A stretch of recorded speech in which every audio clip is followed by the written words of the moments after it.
I'm LaDonna M. Smith, and joining me today is author, mother, wife, minister, professor of education and finances unofficially, Miss Cynthia Hammond-Davis. And today we're going to talk about some of those challenges or fears or concerns that you may have with either going to school or already being in school and returning. And you need to pay for it. You need the funding for it.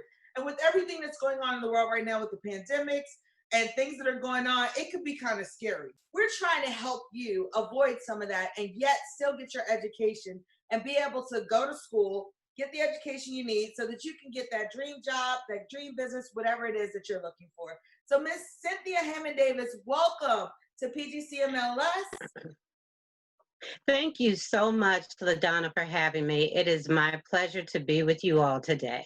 Of course, I had to bring in the experts, because, if it was just something like, oh, I need a scholarship, okay, we could have looked online and, tried to find something. But with all that's going on right now, I said, oh, no, we got to go to the top. I got to get somebody who knows that they know that they know. Had to take it to church for a minute. So All right. do it. So with college, with the school year about to begin, hopefully, in August. Mm-hmm. Yes. There are a lot of students who, again, first of all, with the 2020 students even graduating, they didn't have their ideal graduation. They didn't have their proms. They didn't have, those traditional things that we do as seniors in high school and beyond, and college as well, some. And so with, what's going on now, and when I'm saying what's going on, meaning COVID and, God knows what else, the economy, just all things crazy right now, just the world, right? So how can somebody, we're just going to deep dive into it. How can someone even contemplate going to college, or should they even contemplate going to college in these times? Yeah, that's a great question. And a lot of families are trying to figure that out right now. As a college and career advisor, I work with students and parents, in the trenches, doing the college applications, the financial aid, trying to figure out where you want to go based on money and scholarships. And so now a lot of my students who have gotten into four-year colleges are trying to figure out exactly what they want to do. Of course, if they're going out of state or a couple hours away, of course, our kids are ready to go. They are ready to go. But families and parents are saying, wait a minute, is it going to be safe for my child to go back to school? So there are a lot of challenging questions. So some of the students who I work personally with, some of them who have gotten into colleges, maybe even four-year colleges in the state, or those students who are going out of state of school, they've decided to go to two-year colleges for the fall and even for the first semester just because of the unknowns. And there are a lot of unknowns. That's true. And, so a lot of people downplay two-year colleges, but I truly believe that I got a better education at Prince George's Community College than I did at Bowie State. And the prices were comparable. So it was like a couple of dollars difference, but yet the education quality was just as great and better. I always tell people that. Absolutely. Yeah, absolutely. Because a lot of the professors who are at community colleges are also at the state colleges, four-year colleges in your state. For example, Prince George's, Montgomery College, and all of those community colleges in our area.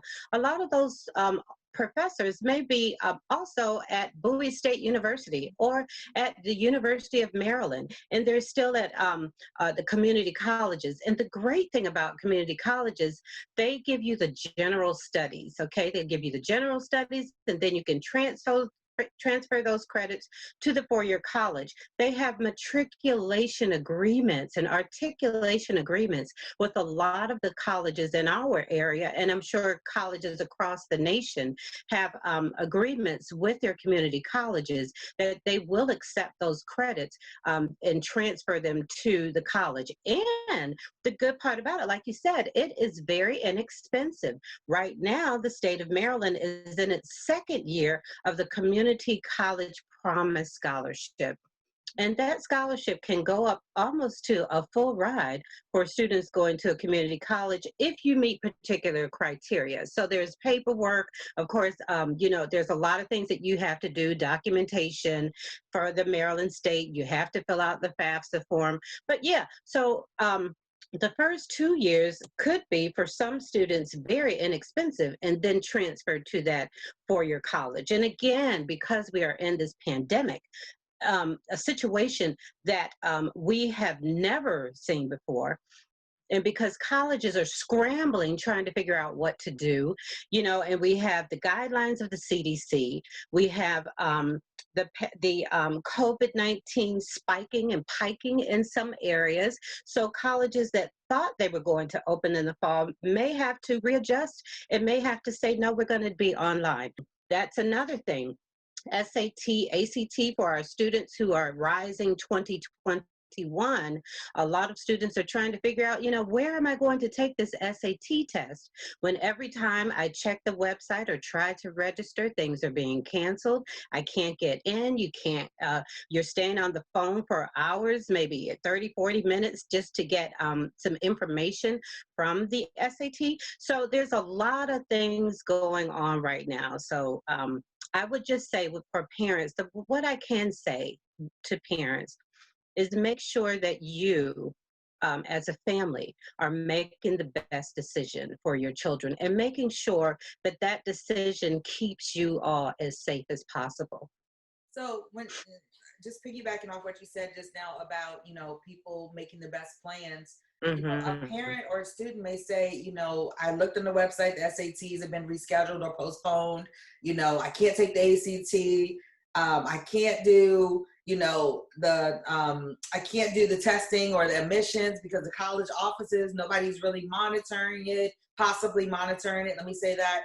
So where does somebody start? Do they still research the school? Should they still do, I guess I'm asking, should we still do the preliminary backgrounds? Or do Yeah. we just say, you know what, I'll just have to wait it out? Because my biggest fear is that, people, it's already July.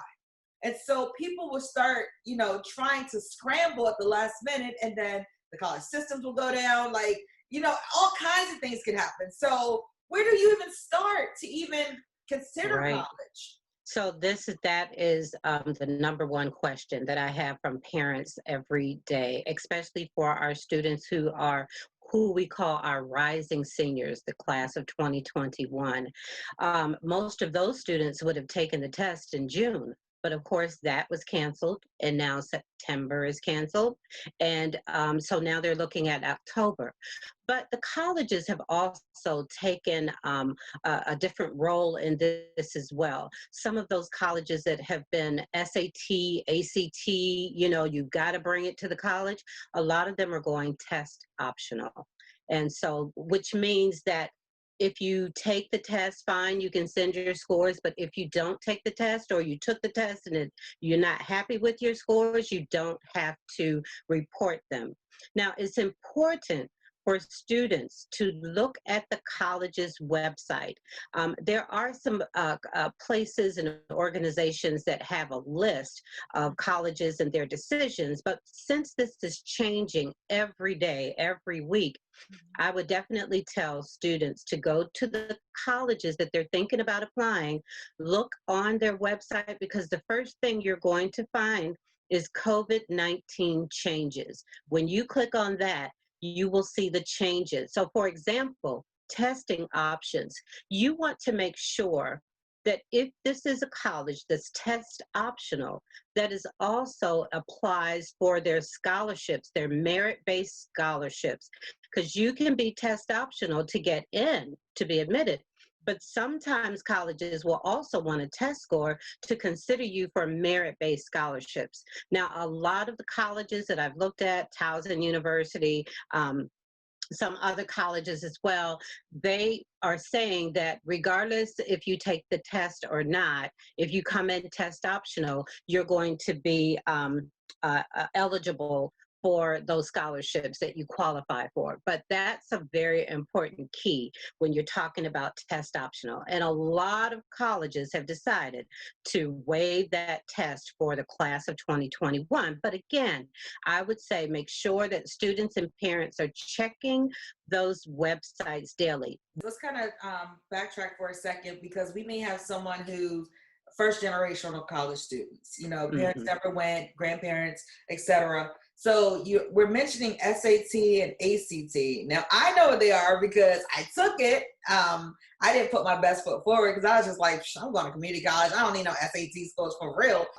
So the SAT and ACT, what's the difference, and why do you take one and not the other, or should I take both, or what is that? Like, what's the point? Yeah, so these are national tests, and basically the test will, so the SAT is like a critical thinking test, okay? So they're testing on math, they're testing in writing, and they're testing and reading, but the writing score, the score to that writing test is no longer a part of the score. So for example, you could get 800 on the reading, 800 on the math. So there's no score for the writing, but this writing is still an option for students. For the ACT test pretty much tests on what students should have learned in school. Some critical thinking in there as well. The difference between the two is there is a science component with the ACT. So students who are, really good at science, any type of sciences, they may want to go towards the ACT. But what we do at the school where I work and other schools around the country, what we do is do mock tests for the SAT and for the ACT. So the PSAT is given to most students in 10th grade. And then in 11th grade, students will pay for the SAT in some places for the merit-based scholarship qualifier. That's what that test is for.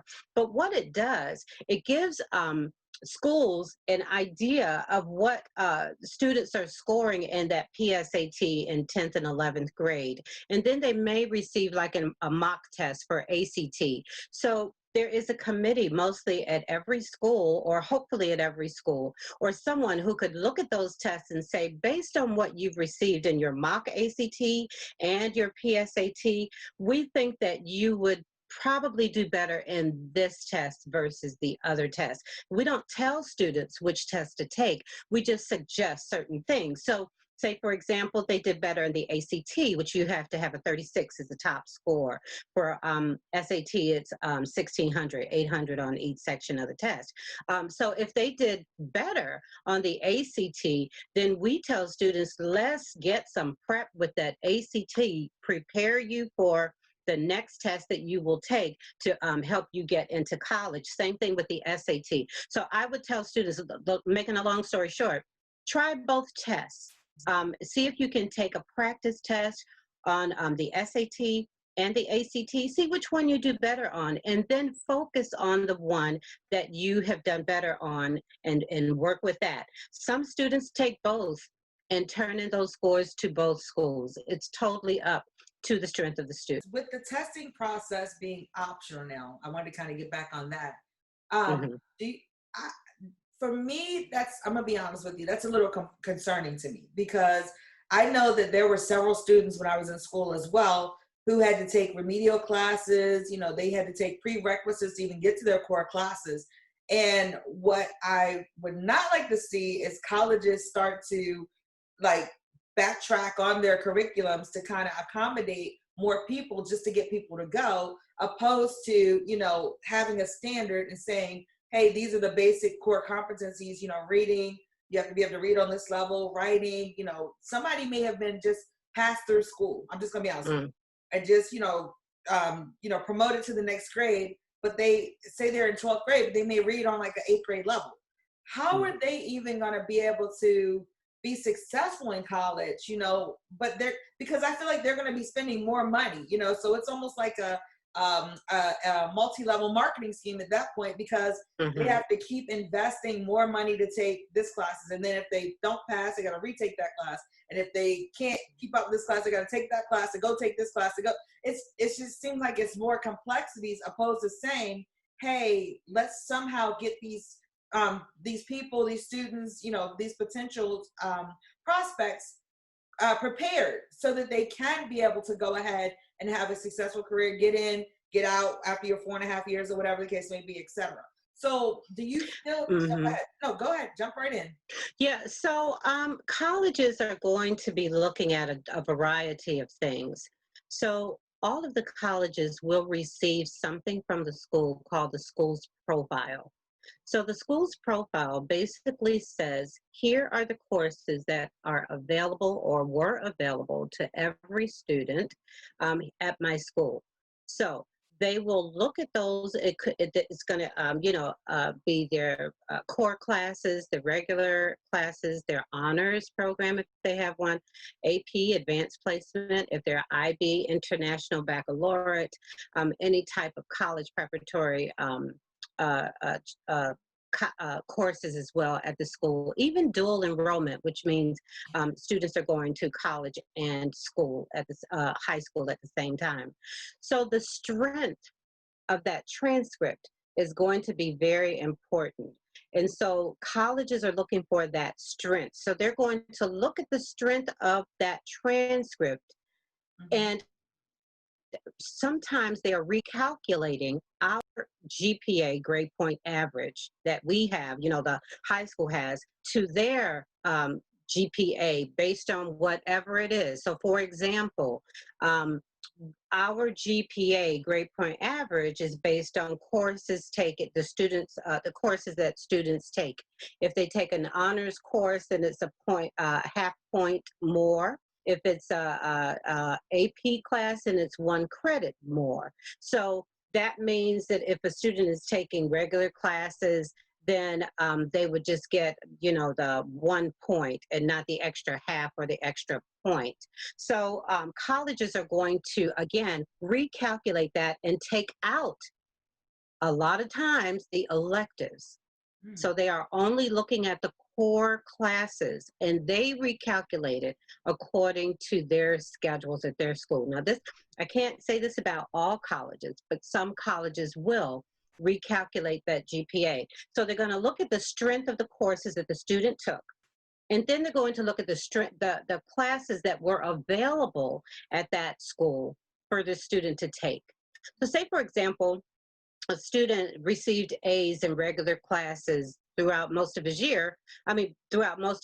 high school years, but the colleges see that he or she could have excelled or challenged themselves in a higher level class, an honors or an AP class. So that, so the colleges will say, they might, have a question about that. So they're going to look at the strength of the class, even though the test score may not come into play this year.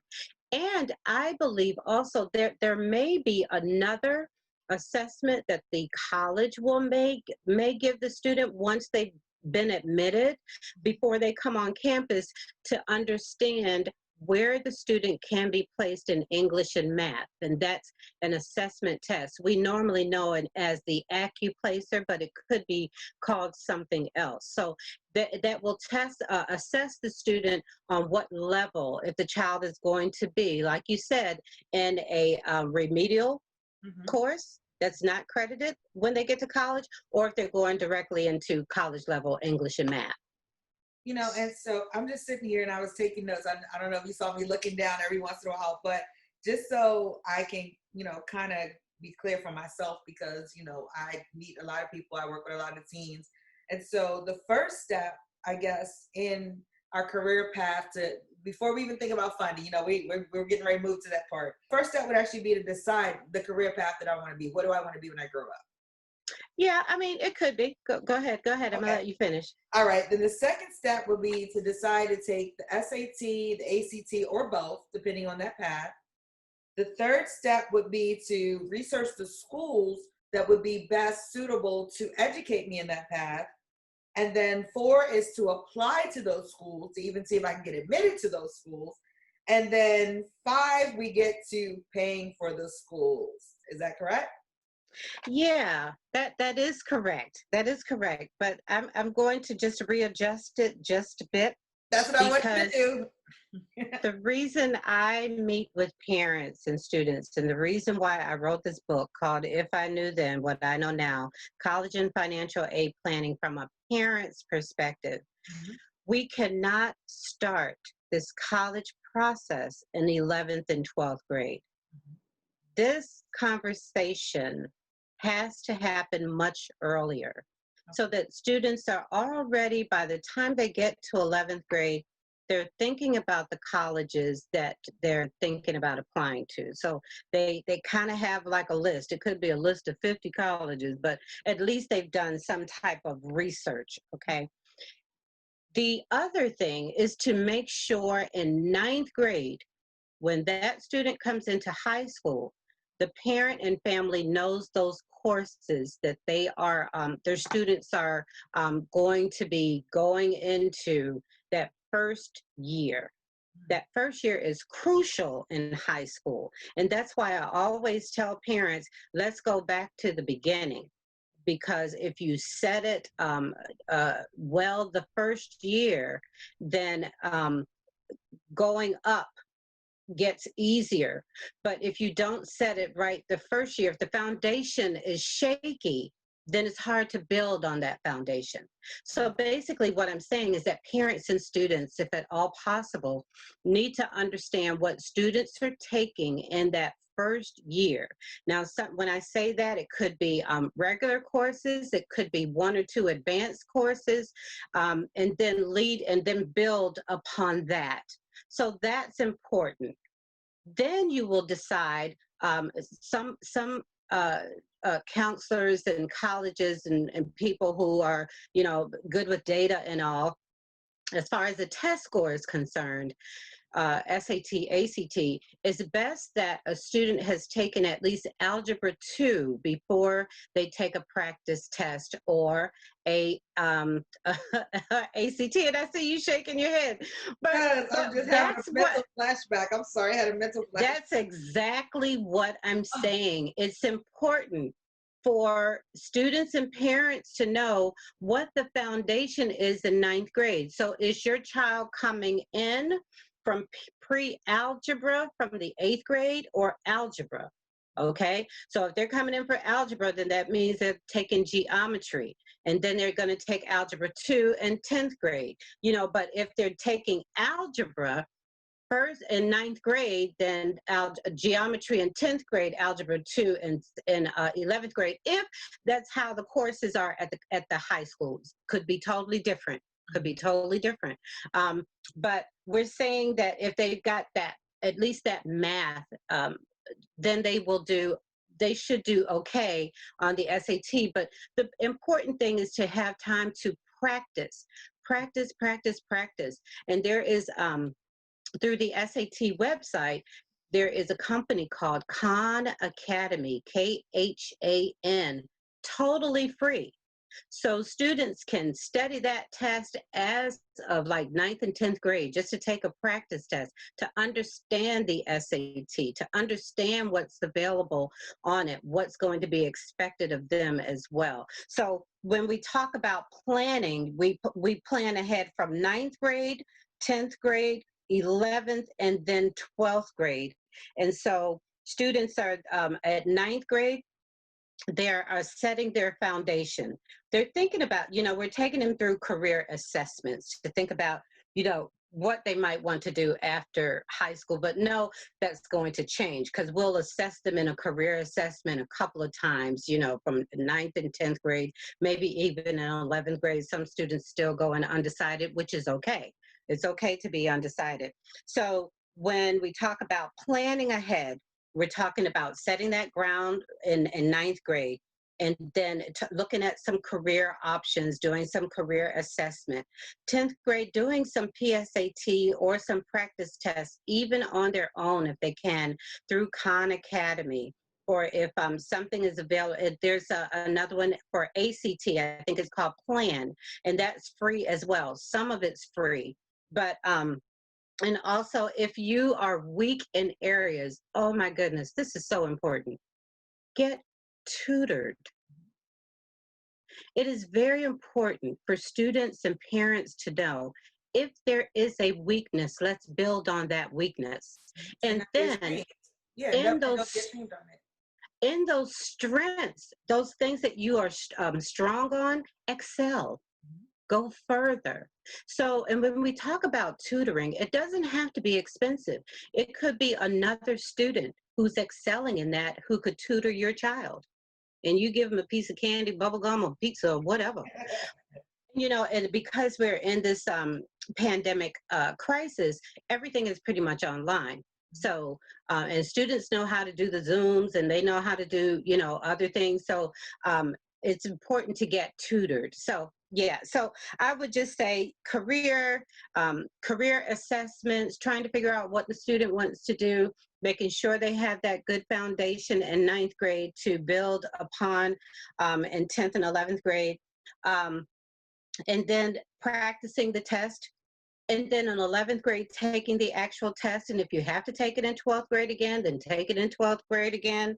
And you're always kind of looking in the summer, in August, usually students for the class of 2021 will start actually applying to the school. So then we talk about essays and all that other kind of stuff. But yes, hopefully I've cleared that up a bit. Yes. And so one of the things about the tutoring piece, I'll kind of like jump around for a second, is that a lot of the library branches with us reopening, we actually have tutoring within the library, and it's free. Everything at the library is free. And absolutely. Also, when you were saying about, learning the pathways or the tracks that we have to do in classes, it sounds like, and I'm sure you probably mentioned this in your book, parents actually have to start researching not just the college, but the high school curriculum as well, to make sure that it's even viable to what their kids need to be successful or need to progress through and matriculate through. And so in your book, if I had known then what I know now, the college and scholarships, I call it the Bible of the college scholarships. I hope no one gets offended. But in there, how did you even come up with, the material for the book? Why did you write a book? So the reason why I wrote a book, I had my own radio show years ago, I guess in 2011, I want to say, on WOL, Kathy Hughes' show. And I started the radio show because working with these students and working with the parents, I really felt that someone needed to say, look, here is the path that you need to go. And understand the reason why the biggest point why the book was written was because I, as a parent, did things incorrectly. I started way too late for my daughter and for my son. And I thought that the school was going to be able to help me as a parent assist my child. Now, my high school my kids' high school did a really good job helping them. But I needed, as a parent, to understand what I needed to do in order to make sure that they were doing what they were supposed to do when they were supposed to do it. So I did a lot of things incorrectly. As far as waiting till the last minute to have my children apply to schools, and then especially the financing of it. I thought that if I didn't have the money, that they were going to give me the money to pay. No. That was what I thought. And so, my husband and I, we were, at that point, my husband was a truck driver. I was a secretary in the school system at that point. And, we made, our salary was okay, but it wasn't, that great for us to, and we're frugal people. We don't really need a lot. We don't need the bling. We don't need the expensive cars. We just need something to get us from point A to point B. So we had a little savings, and, but when we did that FAFSA and we figured out what the colleges are saying that we needed to pay, and I am sure I did it incorrectly, the FAFSA form, but I didn't know. And there was no one to show me how to do it. So then I said, let me help someone not make the mistakes that I made. And now, since I'm in this process, that I tell you, I'm just going to say the Lord, hallelujah, You good? has really, really helped me in this area, because I got the job because of helping my children, and then helping other children at their school go through the process, and then going to an awesome church who made me, probably the first month I joined the church, the higher education person, because I was working with my kids. So they were like, "Oh, you can work with our kids too." So I started doing that, and then a job came up in my school district for a college and career advisor. Well, I applied for the job because of everything that I was doing with the school, and I got the job. And so 20 years later, that's history, and I have learned so much. And the great thing is, my experience comes from being in the trenches with the kids. So I work with all races, all ethnic groups, from poor income to a lot of income. It doesn't matter. I help parents and students with the financial aid process, actually helping them with the applications for FAFSA, the free application for federal student aid, and any other financial, and also working with them on the college applications, helping them with their essays, brainstorming, and all of that, and then helping them try to figure out where they're going, which is a family decision. I tell parents and students, I can't make this decision for you. You all are going to have to come together. Let me show you what this means. Let me show you what it looks like. Then you all will have to plan it out. So that's the reason why the book and then it became a passion. It became more than a job. And when you find something that you are passionate about, it's more than a job. You think about it. You really care for the people you are working with. It becomes, to me, my God-given gift, my God-given reason for living, my God-given talent, skill. And so I have been given a gift to share with the world. And as I'm going to retirement, July 2021, hallelujah. You sound like my mama. But then, even though I'm leaving my school system, I am still going to be doing this full time on my own. So I'll be my own private consultant, still doing presentations for churches and organizations and all, still giving parents that need, but narrowing it down from 2,300 kids in a high school to maybe 60 students who I'm working with, but still presenting throughout the nation. That is the goal. But that's the reason why the book was created. And the great thing about it is that, I keep it current, because if there's a change or there's something that I think needs to be added, like my workbook, I have a workbook now to go with the book. I add those things, and I stay current with colleges. So not only working with families, I have access to colleges across the nation. So if there's a student who's looking for a specific thing, I'm going online and emailing people saying, hey, do you need this, that, and the other? Do you have something new at your college that our students might be interested in? So so that's the reason why I did it. And the other reason is because we wait entirely too late to plan financially. The biggest thing, and I'm sure you're going to ask me in a few minutes, where are the scholarships? And That's in my notes. I always tell parents and students, your child has started planning for scholarships earlier than you know. And it's all about doing the best they can in school, doing the best they can, or getting involved in something in their community that they're passionate about. And what you can bring to the actual college that the college needs. That's the key. A lot of students are going to college because they need to go to college. But what does that college have that you can provide? Because if that's the key and you find out what that is, that's what brings the scholarship. There may be some young people who are watching. And so I know that, my goal to apply for college in the beginning, to be honest with you, wasn't so I can have this career as a lawyer, which I decided not to because it was just too much and I decided to go into media. But it was to get away from home, okay? To get my freedom, not financial freedom, just get out of my people's house. I'm going away to school. Absolutely. And, back then, Prince George Community College was considered 13th grade. I know, right? So, Yeah. a lot of people kind of are like, who wants to go to community college?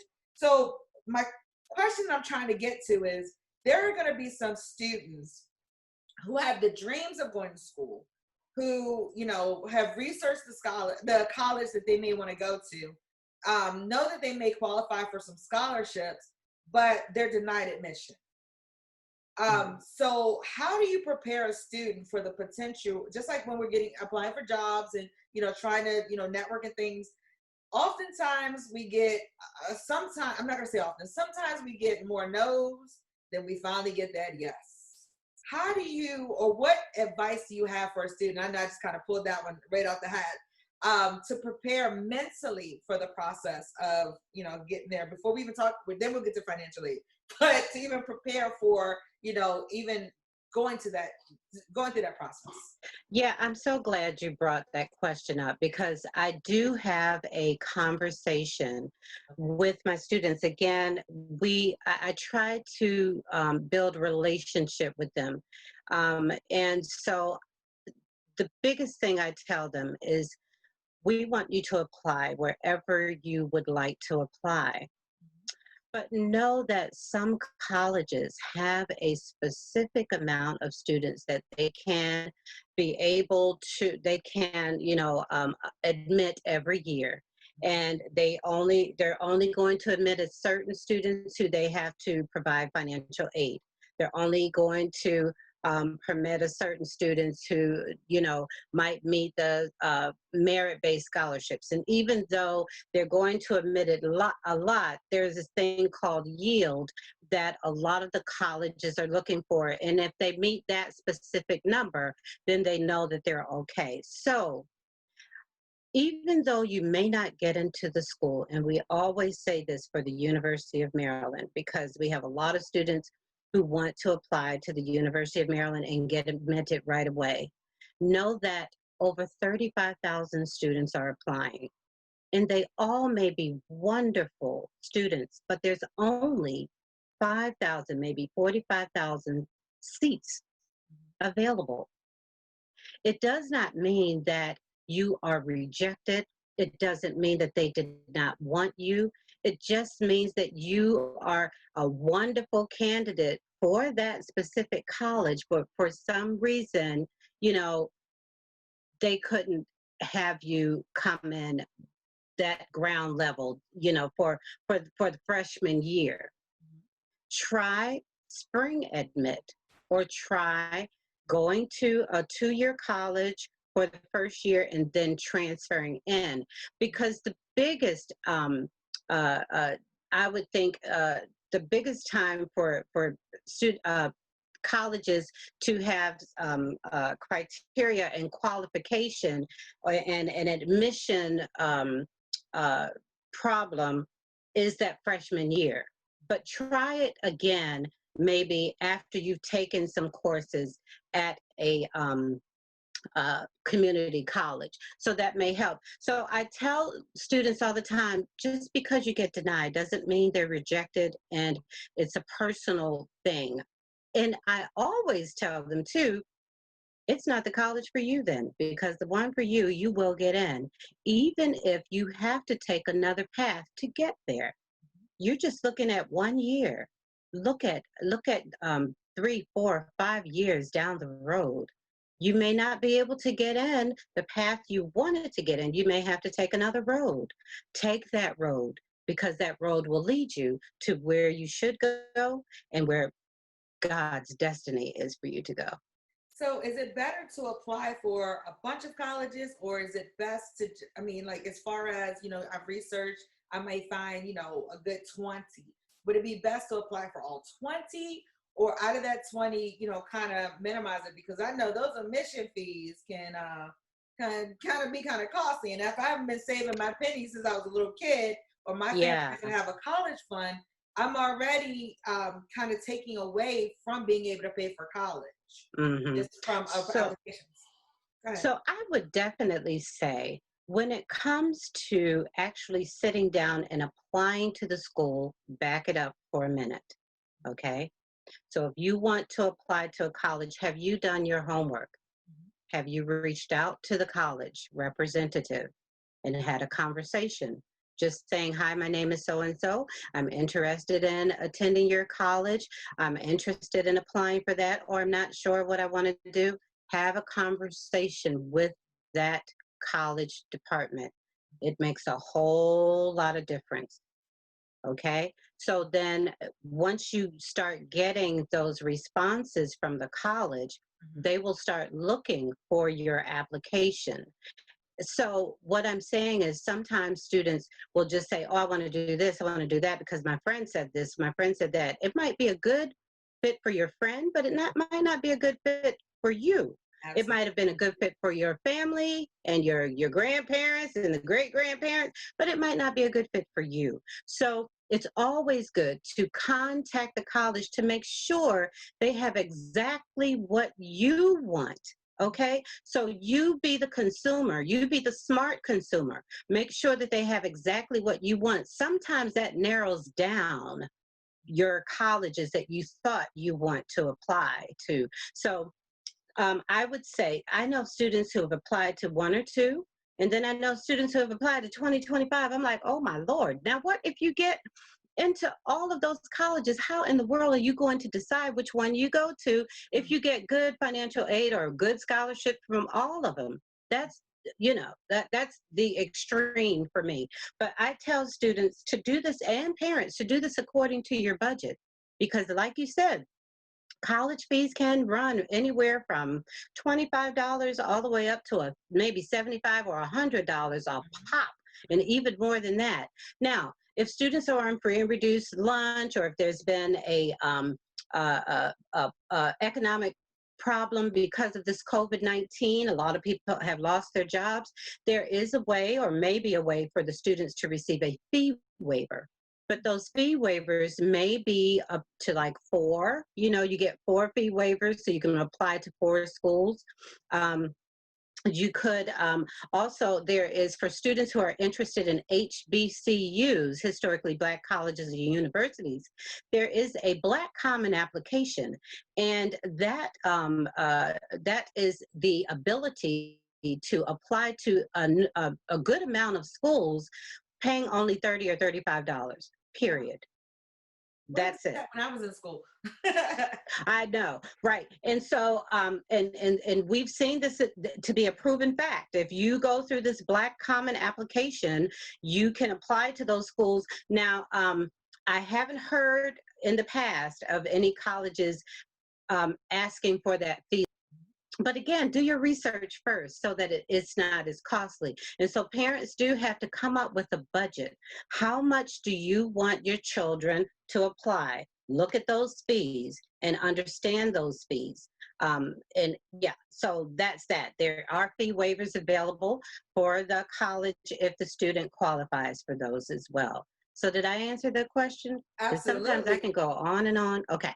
No, I love the fact you're going on more right now. Here, I'm just mad that what I know now, what I'm learning now, I didn't know then. So I'm glad you wrote a book about it, so future generations won't have to go through the same path that I went through. And I'm kind of hating, for real, to be honest with you.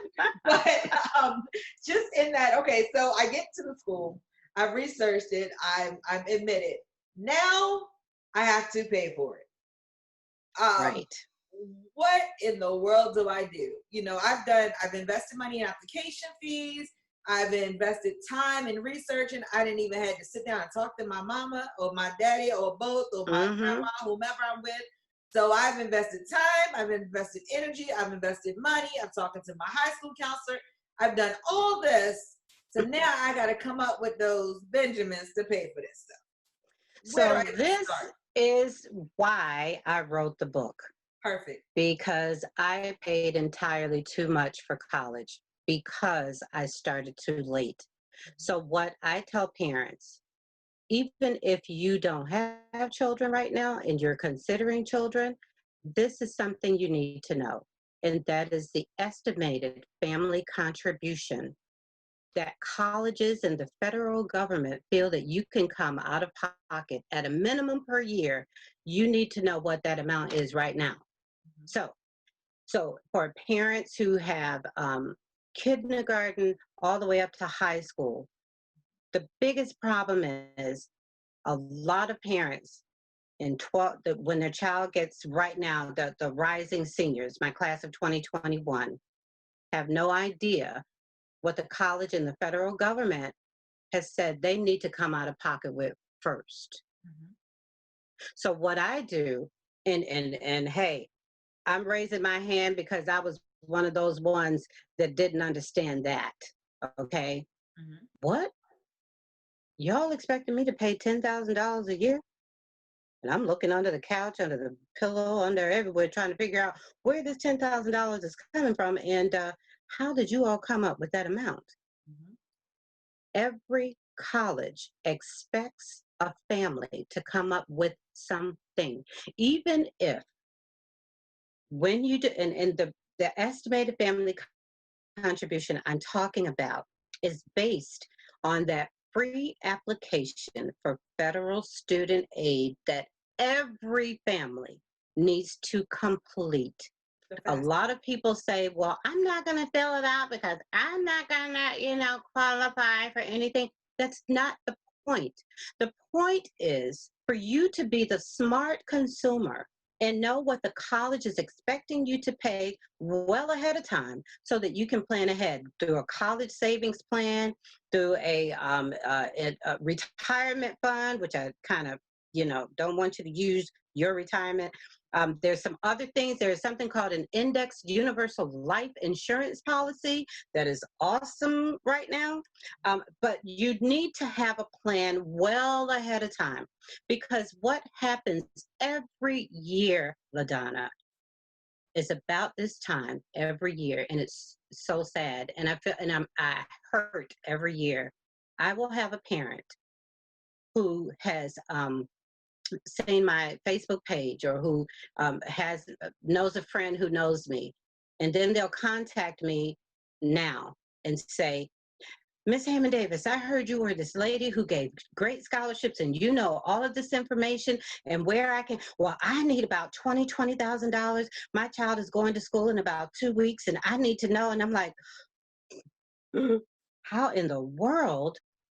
Well, I'm looking for that pot of gold that's by the rainbow, but it's not here. I see the rainbow, but I don't see the pot of gold. So what I'm saying is that most of the time you may not find that $20,000 in that next 2 weeks that you need. So then I'll have a conversation with the parent. Did you do the FAFSA form? Yes, I did.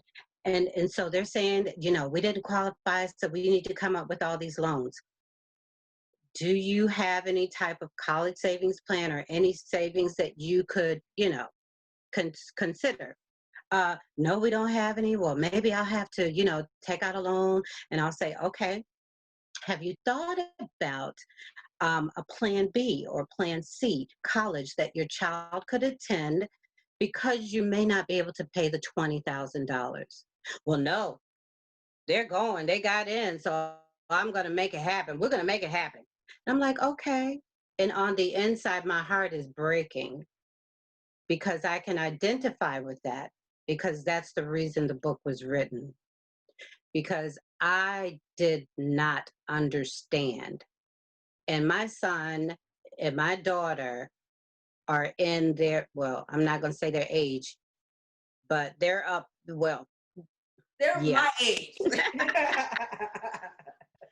Let me tell you this, my son, okay, so my daughter is she doesn't mind. My daughter is in her 40s. My son is in his late 30s.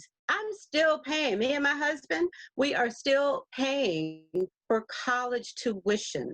And that's the reason why I wrote the book, to make sure that you have a plan A, B, C, and D, that you today go to youtube.com, okay, youtube.com, put in my name, Cynthia Hammond-Davis. And then after that, put E as in elephant, F as in Frank, C as in cat, calculator. So that's Cynthia Hammond-Davis, EFC, calculator. I give you step-by-step instructions of where to go and what to do in order to find out today what that estimated family contribution amount is. And to make sure that you know if your child is middle school or high school, that may change because of your assets and your income. Make sure you have your taxes available so that you can put that information in the system so that you can see based on today what you may have to pay out of pocket for your child at a minimum. So this is what I tell parents. After you know what that is, regardless of how old your child is, maybe middle school, high school, you come up and you tell them, you give them a number, okay? Sweetie, we love you very, very much. And we're going to tell you right now, you can apply to wherever you want to go, but this is how much. Can you all see that? It says 10,000. I don't know if you can see it or not. Yep, it says 10,000. Mm-hmm. Okay. So this is how much mom and dad can contribute to your college every year. Or this is how much mom and dad have for you for 4 years. All right, this is it. We don't have any more. So you can apply to wherever you want to apply. So plan A, you apply to that very expensive college. If you do not bring in the merit-based scholarships from that college that's going to be renewable every year, and we're going to give you this $10,000, and if it's more than that, we're going to have to go to Plan B. Plan B, you still have to bring in some scholarship money that's renewable every year. Here's our amount. We're showing you this early on before your children, before your peers, before your students, before their mamas and their aunts and uncles tell you where they got all these scholarships or whatever. We're telling you right now, this is it. Plan C, 2-year college, okay? If you don't reach or make any scholarship money from the college, here's what we have. Now we can help you pay for a 2-year college, okay? And the best thing about it is after you get your associate's degree, after you've been there 2 years, sometimes 3, depending on if you had to take some developmental courses, and you transfer to the 4-year college, let's just say it's 4 or 5 years from now. It's graduation time. And you're sitting next to someone who's been at the 4-year college for 4 years. And you're sitting there and you're just as proud and happy as they are. You look the same as far as your outfit and everything that they do. But guess what? Your diploma and your degree looks no different than the one who's been there 4 years. And you came in like 2 years ago. There's no difference. The only difference is you may have paid less money and they may be in more debt. So that's the key to this entire process. And I wish I had me when I was, trying to get my kids through this. I was like, girl, where have you been? But now I try to get this message out to people. You have to tell your children early on, I can't afford it. So if you want to go to that specific college, then you're going to have to bring in that money before they get to a point where they're saying, Mom, I really want to go. And you want to give them everything. We want to give our child everything. We want to give them the world. And going into deep debt to do it. And I believe that's why we have $1 trillion of student debt. And I don't even know if parent debt is included in that. I'm hoping it's together. But that's the reason why we are in so much debt. And this debt is one of the only ones that you cannot write off in bankruptcy. They will come get your house, they get your car, or whatever. They're gonna find you, kind of deduct your money from your job. Let me tell you, I know what I'm talking about. And so people will say, what if you don't qualify? You know, I make too much money. But what if you need a loan? If you need a loan, the best loan, in my opinion, is from the federal government. And I know other places have loans as well. But what if something happens, like it happened to us years ago? My husband was injured and he couldn't work for like 3 or 4 months. So what happens in that time when the bills are still coming? And I had to call the loan place and say, my husband's not working. Is there any way for us to kind of, defer the payment? So they allowed us to defer the payment for about 6 months. Okay. The federal government will allow you to defer the loan for a year. They will even allow you to defer the loan until your child graduates from college. Now, I don't really like that one, because if you do that every year, then you have maybe $25,000 to $100,000 that you have to pay, But you can always work with the federal government if you don't have it. And sometimes they have an income contingent plan. So there's different plans through the federal government. But I always tell them, don't take out more than you need. And look, if you know and I'm going to be done with this. I had a student call me, and this is a true story. A couple of years ago, the student was at a private school in Maryland, and it was like about this time she was trying to go back to school. So she had been there 2 years, and she had always filled out the FAFSA. Her parents filled out the FAFSA form, but this year her parents were denied the loan, which meant she had to come up with an additional $15,000, $20,000. So that sometimes happens. I'm hoping that the federal government will come up with a way to say, if you can't qualify for this amount for the 4 years, then maybe we should deny you right away. Instead of having your child go to a school, you've gotten the loans, and then their 3rd year, you don't qualify, and the child has to transfer to another school, which happened in this case. The child did have to transfer to another cheaper college because her parents could not qualify. So it's important to know that if you can't afford $10,000, $20,000 a year times 4, okay, so that's $40,000 or $80,000 times interest. This is what you need to know up front. So when parents ask me, where are the scholarships? I ask, what's your expected family contribution? And then we'll start from there. So I wish I had a Cynthia Hammond-Davis. This is Cynthia Hammond-Davis when I was in school. Instead of me blowing my first year, I'll just tell it now, blowing my first year because I had my newfound freedom. I didn't have to go to class. If I did go to class, I was coming from the club, sneaking in, then going to class. I'm still paying for these classes that, I could have just been one and done. And back when I was in school was a lot cheaper.